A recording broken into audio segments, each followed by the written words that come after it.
Hello,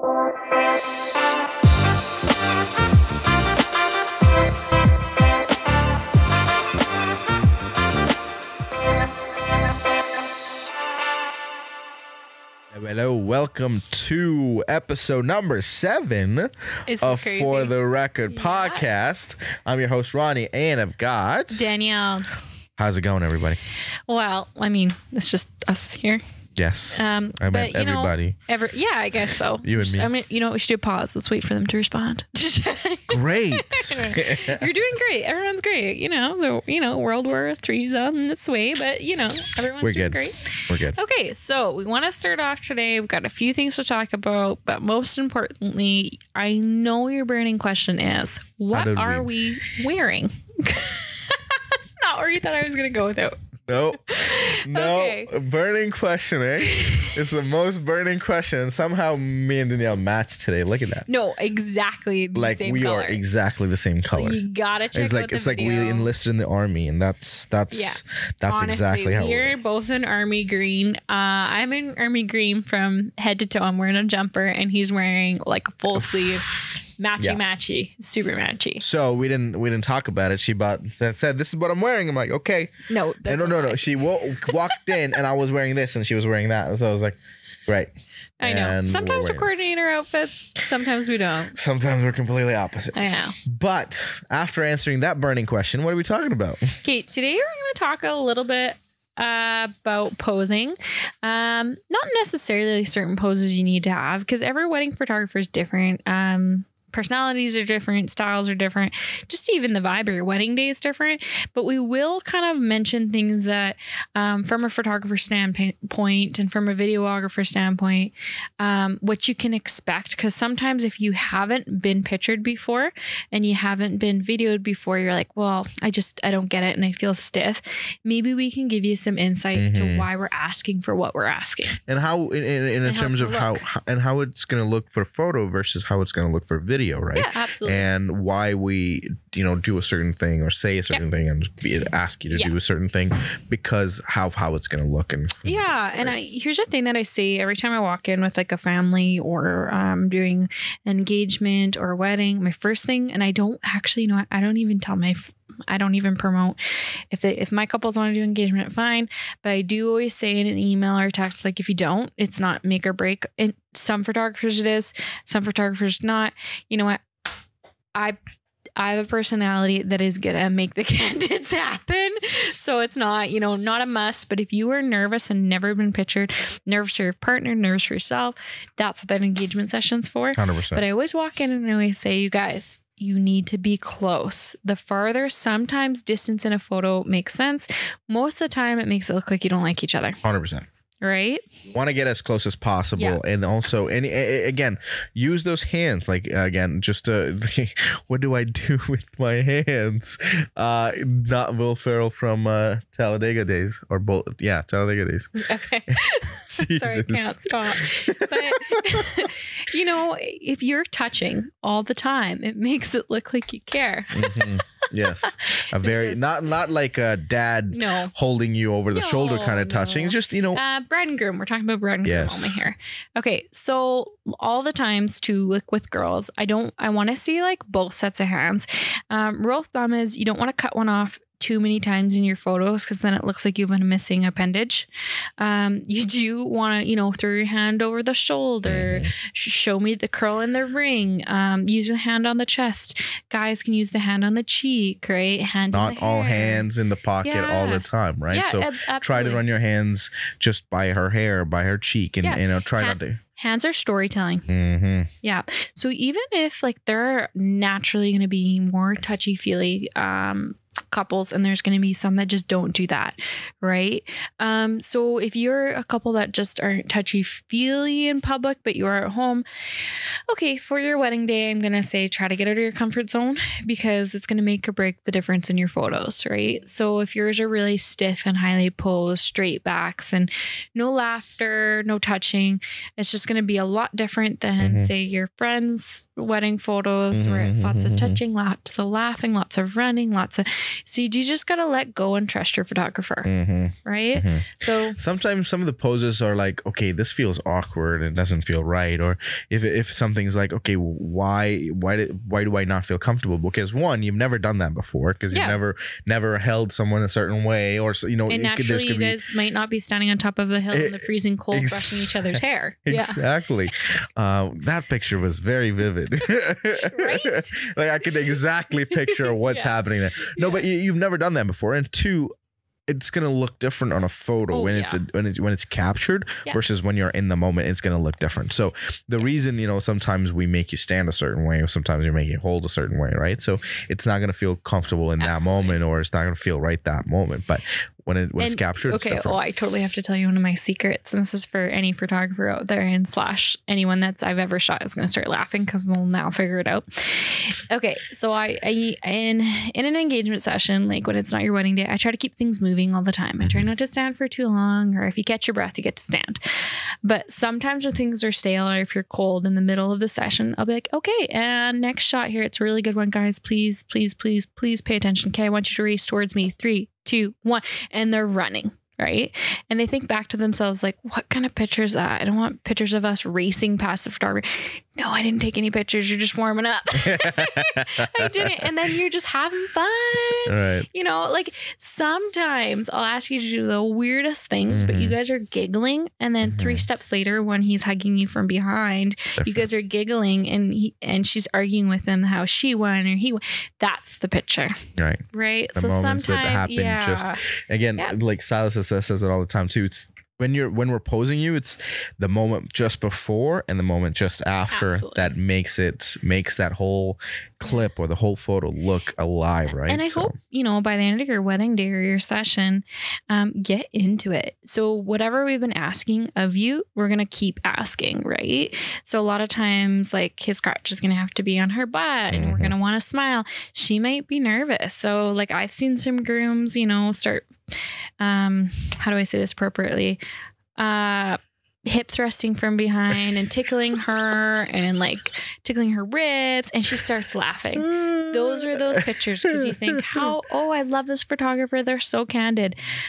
Okay, there are some photographers that shoot more candid than others, but there's a lot of photographers that make the candid happen, right? And it's going to be a little bit of the couple, but a lot of guidance. And the most of the time, what we're trying to do is get you loose, get you comfortable into, hanging out with one another, and then just imagine like when you're home just by yourself, you're not uncomfortable about being on the couch just with the two of you, just watching a movie or whatever. It's we want to try to get you comfortable so you are both yourself, and then the capturing happens, right? So. And as from our standpoint, you guys can talk. If we're like, okay, like go up the hill, and then I want this, talk all the way out there, talk all the way back. I really have to take a couple cracks at that couple that like get there and then stand and look at me like a puppy dog, like point when they get up there for instruction. You go with the flow, do the funny things, have fun. Have you ever had a couple ever just be like, okay, yeah, we showed up for pictures, and they like brought beers and did a shot before? Oh, 100%. And again, the alcohol does magic, and then the reason I'm saying that is, again, I'm not expecting you to show up absolutely plastered, but what it does is gets you loosened up again, just because we want you to be a little more careless and not think about you're in front of a camera. Here's my thing: if you're anything like me, like 2 glasses of wine, like my rosacea pops up and I'm patchy. Maybe not the best. Maybe not the best thing to do. Yeah, totally. But here's another one that I really, really like. Okay, might not be a part of your wedding day. No guests might see it. But is there something that you two like to do together? Include that in your photos. I was gonna say, it was like any hobbies you like and things you like to do. Wine making? Should we have a little blanket with some wine? Are you guys fishing people? Maybe we should get a canoe and like have you in there with some flowers. Hiking, like if you guys are hikers, right? Yeah, if there's spots that matter, like just add a little bit of you into your day, and I think that'll make you passionate about the photos as well. 100%. And here's some things for the nerd couple, because I'm in my relationship, I'm the half nerd.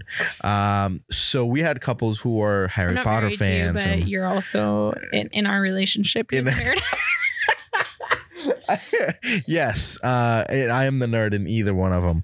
Okay, can I explain this? I'm cutting you off. Yes. Okay, I've been having a lot of computer trouble. Let's just say my computer expenses are well over, what are we at, like 15 grand this month? Anyway, so I have this computer. That is true, 15 grand in the month. Okay. Oh my God. No, you know about this, Rhoni. This is no secret. No, I didn't do the math of how much you spent on it just yet. Oh. So I got this big iMac, and like I'm at my wits' end. My partner Shane's just killing himself laughing. His brother's there. They're just like, holy, I've never seen her like that before. I'm ready to throw this thing through that big picture window. And Rhoni's just texting me back and forth, calling me like, oh, I'm Brown. I'm really into this stuff. I'm really into the tech. Let me No, I said, listen, I wanted to fix it ever since she said it. It was just some innate thing in me that I'm like, it's wired in my DNA. I'm like, I gotta fix it. I gotta fix it. I gotta fix it. If I can't, I'm like, listen, I'm gonna give you the directions. You're gonna fix it. And she goes, I have no idea what you're talking about. I'm like, God damn. So at one point, the iMac went absolute kaput. She's panicking because there's photos on there. She's like, I don't know what to do. And she's racing to Brandon before Staples closes. She's like, I'm gonna pick up the last laptop they've got. Yeah, this last laptop that they have with like the certain specs that I needed. And then Ronnie's like, will you make it there in time? Will you make it there in time? And he's in there in his flip-flops. This was like a week ago. Ran because Staples is like 5 minutes from my house. For her, it's 25 minutes. So holding the door open. I am waiting. Actually, I was almost, I'm like, okay, she's not going to make it. At least let me step my foot into the store so they can't close the store on her. So she finally walks in, gets a laptop, and then now she's okay. She's got another laptop. Yeah. And in the meantime, before she got that laptop, she got another one. She ordered one. And that's, if you listen to the previous episodes, you know how long that's taking to show up. So it's not going to be here till mid-April at this point. Yeah. So she's already spent another $4,000 on another laptop. More than 4. And then she spent another $2,500 on another laptop. Closer to 3.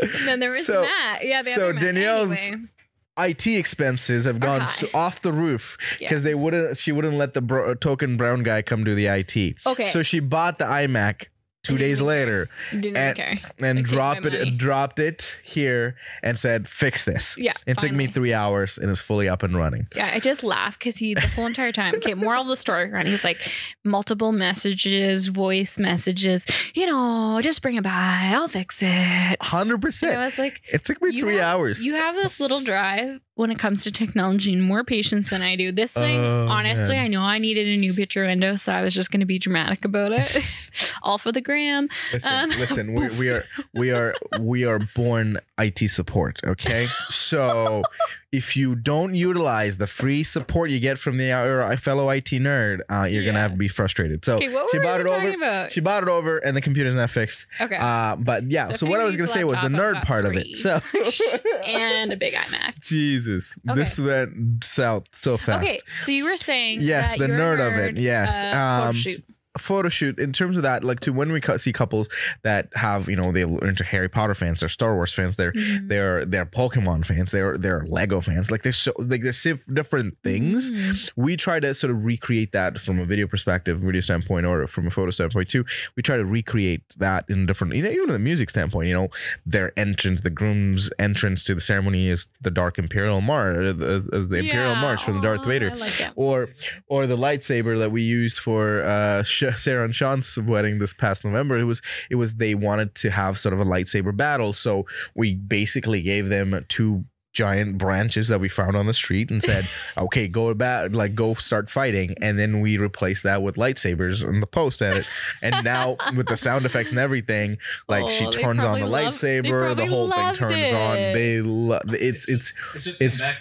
it is so beautiful and it's awesome. Again, we put that effort into making it happen too. There was a photographer for them, and she said, You guys do what you got to do. We'll put the lightsaber in for it. And then we have Harry Potter fans with wanting to ride the Nimbus 3000. So like there's things that we can do with Isn't that. Like relive your passion. Oh man. Like does that just like the person that asked for something like that? You're just like, it's like for that person who's waiting for their Hogwarts letter. It's that much better, right? So it's so good. Yeah. And we had couples who were a lot of the Lord of the Ring fans, and the ring that he got from her when she put it on had the whole scripture from Lord of the Rings and the one ring to rule them all, the whole thing on it. So did it say my precious? It did not say my precious. I'm disappointed. You know, Danielle hasn't seen Lord of the Rings movies when she's there. No, I have seen all of them. I can't. Silas is up to his wits' end right now. I think people, see me with like I'm into a few different things, but I think if you don't know me from the street, okay, so yes. That's another episode. I keep bringing this up. This girl does so many things. If Danielle is not just a photographer, this girl has so many things that she does for hobbies. This girl has a resume of hobbies. It's so aggressive that I'm like pushing it under the rug because I'm like, I know I'm the most aggressive person anyone's ever met. Like I'm up there. Like there's not a lot of people that beat me in there. That it's almost embarrassing. And she does it all while being a mom. And definitely had to scale back a few things. Like, a few things for now until Blakely's like 8 years old and you're like taking her or giving her another dirt bike to run around along with you. But I think when you first see me, you don't think that I'm a mega Lord of the Rings fan. You don't. I love the Rolling Stones, right? I like my fast cars. I like, I like a little bit of everything. Jesus, you need to make a list of it, and we need to make a whole episode like Danielle deep dive. This is what Danielle does, That's what we got to get into. But yeah, so that's it, again, sprinkle a little bit of your passion, your interest, your personality into it as a couple, right? So that's important for photos and videos too. I know we talked about posing, but let's just like keep going with where we're at this. Okay, girls. I know you bought your expensive dress. I know there's a little bit of dirt there. Might be great pictures might be on the hill, but you don't want to get your dress dirty. You're only going to wear it once. I'm not a dress destroyer. That is not me. But I have come across, and not even like weddings that I first shot, maybe when I first started my career, where someone's like, oh, no, my dress, it's dirty over there. No. And it's like, when are you wearing it again? Right? Yeah. I am there for the girls that, it's late in the night. They may have a second dress and they're like, oh, I'll jump into her wherever, get a little bit dirty or whatever. Or it's being bustled and hidden. Those types of things. Or like it's the end of the night. If you're not framing your flowers or doing something with them, then you can have a little bit of flower fight with your husband, or you can kind of whip them up and down and kind of get them flying and stuff like that with your bouquet, or just having fun with what you're wearing and what each other's wearing, and those kinds of things. Like, and here's where sort of clicked in my head. When you're picking a photographer or videographer or whoever vendor wise you're picking for your day, you're looking at their work and going, I want that, right? Yeah. I want to have that kind of style. I want that sort of candid moment. What is it that you like about it too? What you liked about it was because they gave you the input to make you feel comfortable, want to get most out of you. They did that for you, and so you got to let them sort of bring that out of you too, right? So you gotta give them the authority that you picked them because you like their work. So for them to create the work that you like, so they got to bring it out of you. You know what I found even just this past season super helpful that you mentioned that I do think every photographer is going to be super excited about me saying this, is that when you go and you're picking your photographer, and if you'd admired them for a while, in your email, tell them what exactly sparked you booking them. Sometimes people say to me, Danielle, it's your candid. It's like, I just like how much fun people look like you're having your photo. So then when I shoot that wedding, I think, okay, it's in my realm of what I do. So I'm really going to focus on that because that is what drew them to me. Then I have someone else that said, ooh, I like the emotion you had in it. That bride and groom couple of her crying. I was so into that. I like that. Oh, I'm like, oh, okay. I have tips and tricks to make you cry on command. So I might focus on that or plan that for you.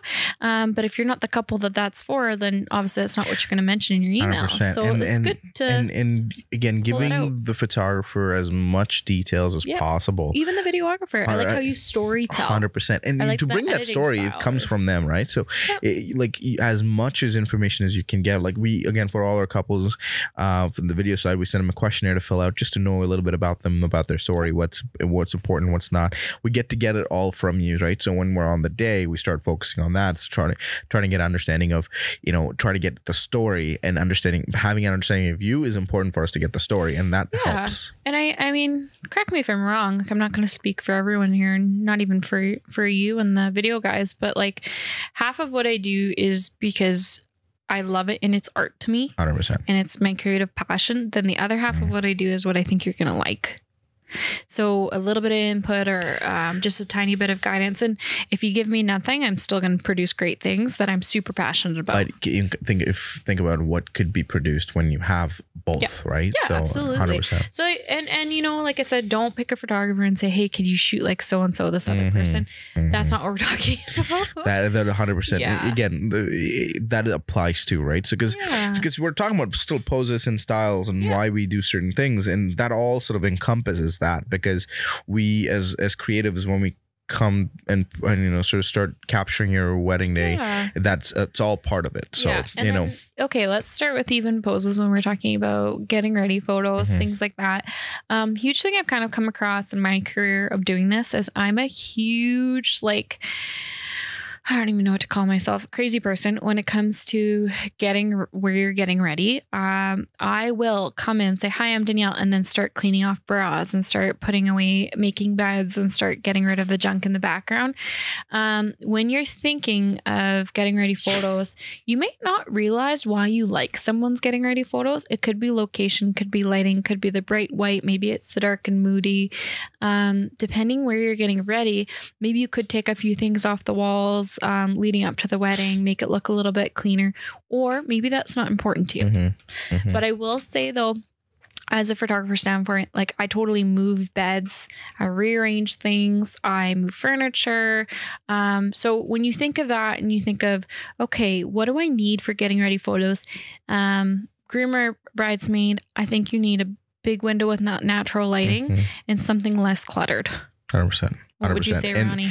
And again, natural lighting, 100%. Yeah, just because the focus is you, not distracted by the background. So, so even with poses, with getting ready, with your guys or your girls, it's happy time. And it's time to crack jokes. You're getting your pictures taken, but you can be having a conversation with your girls. 100%. And again, with the guys too, when we're out filming them, they're either any sort of activity that you have in mind. Yeah. Like sometimes we're on the golf course, sometimes we're at the pool table, sometimes we're at the range, play out shooting, mixing right? Drinks at the 100%. Bar. So like there's so many different activities that you can involve that sort of brings all of that, adds a little more or even to your. What is, as a group of guys collectively, do you guys like to do together? Yeah, absolutely. Why not 100%. Fit that in your day? When you're doing stuff. So a lot of times people don't consider when guys getting ready photos, you can have your dad or your mom there. That is okay, because you can have your mom picture of putting your boutonniere on. You could have even your own dad fixing your tie. So that's how you could include them if you wanted to. For the girls getting ready, I would say for posing wise, kind of let whoever's going to put you in your dress, whether it's your mom, your sister, your maid of honor, your grandma, let them know, they're going to be doing that. It's not a huge to do, anything like that, but they need to be ready. A lot of times when you ask them the day of, oh, could you put me in my dress? And the photographer's here, grandma or mom is still in their sweatpants. They're like, excuse me. It's true. Well, sometimes dad's out there, you're ready in your dress, and dad's out there still fixing some stuff and putting stuff. So I'm like, okay, dad, gotta get in a suit, gotta get ready for your first look with daughter. So think about those things too, right? So that's how you involve your parents in everything. So how exactly? I'm a huge advocate, and sometimes you're like, well, whatever, my mom's busy or whatever.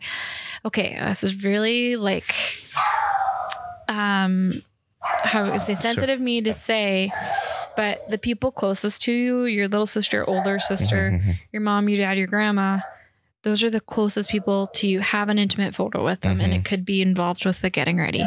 Because if something were to happen to them tomorrow or the next day, a week or a year, that might be your favorite photo.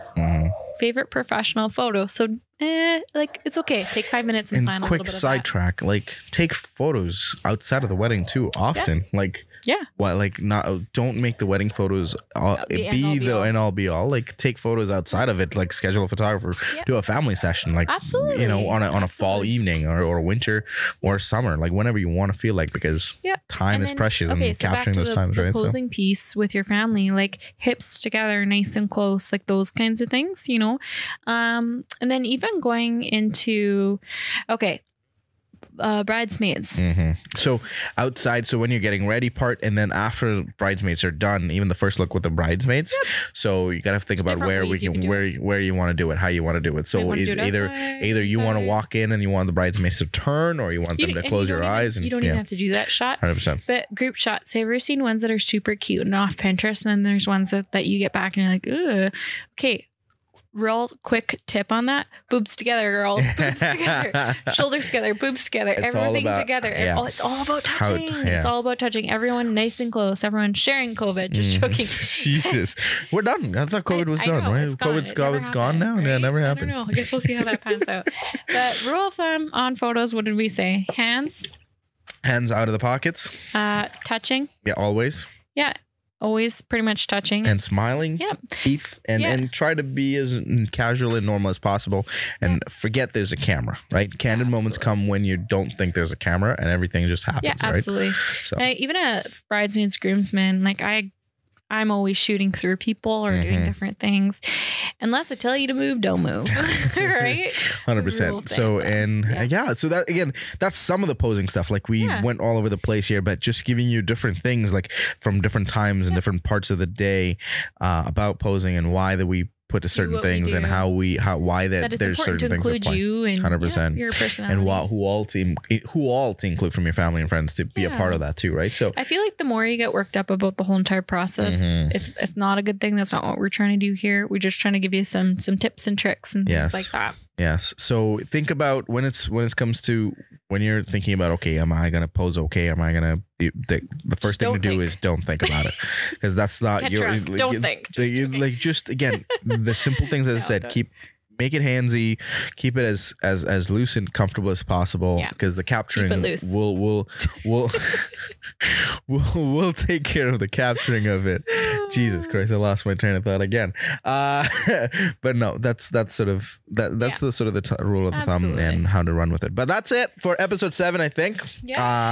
We talked about posing and pretty much went everywhere we need to. But if you want to know some of the poses and if we want to see some of the work we do, follow us on Instagram, Trident Films and Danielle Palladic Photography.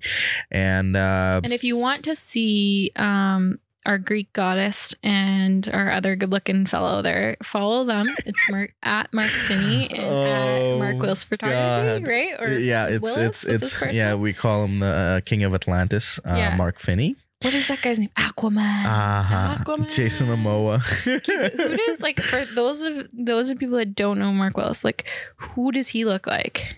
Leave it in the comments below if you're watching. Figure it out for us.